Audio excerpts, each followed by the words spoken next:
Sir శివాజీని మన సినీ నటులు శివాజీ చేసిన వ్యాఖ్యలపై మీ సమర్థిస్తున్నారా లేకపోతే వ్యతిరేక? సమర్థించడం ఏంటి అంత చెత్తగా మాట్లాడితే? ఒక భాష ఏంటి? కొంతమంది ఆడవాళ్ళంటే ఏమనుకుంటున్నారు మీరు? మీలో ఉన్నది బయట వస్తుంది. అదేంటా మాటలు, అదేంటా అహంకారం, అదేంటి ఆడాళ్ళని ఈడుతని? ఇవాళ ఆడవాళ్ళకి అన్యాయం ఎవరి నుంచి జరుగుతుంది? మగాళ్ళే కదా, తరతరాలుగా మనమే చేస్తున్నది కదా.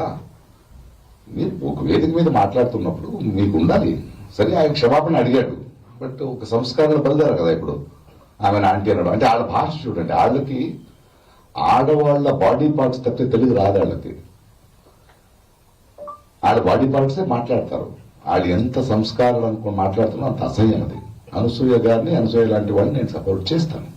ఆడవాళ్ళని సపోర్ట్ చేయాల్సింది మా బాధ్యత, మా కర్తవ్యం అది. శివాజీ గారు కానీ ఎవరు కానీ ఒక వేదిక మీద మాట్లాడేటప్పుడు ఒళ్ళు దగ్గర పెట్టుకుని, మీకు ఒక వేదిక ఎందుకు ఇచ్చారు?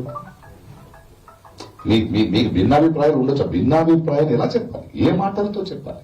భాష అది, తెలుగు భాష అది కాదు కదా.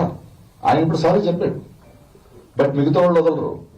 అది స్టార్ట్ అవుతుంది. ఇప్పుడే ట్వీట్ చేశారు అనసూయగా, నువ్వు స్ట్రాంగ్ గా ఉండు. ఆ సంస్కారాల అసహ్యం తెలుస్తుంది నాకు. నన్ను అదే తిడుతుంటారు. ప్రకాష్ రాజు గారు మీరు ఎందుకు మాట్లాడరాళ్ళు?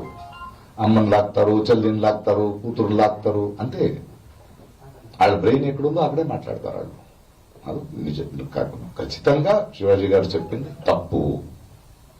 ఒక సభ్య సమాజంలో వీ కెనాట్ ఎక్స్పెక్ట్ ఇట్. మీరెవరు చెప్పడానికి? మీ దృష్టి మార్చుకోండి. గిల్లేది ఎవరండి అమ్మాయిని? ఆడవాళ్ళ? మగాళ్లే కదా. మరి నేను పోకులేడా చెప్పాలా గిల్లితే గిల్లించుకోవాలని? కాదు కదా, అన్యాయం కదా, అది తప్పది.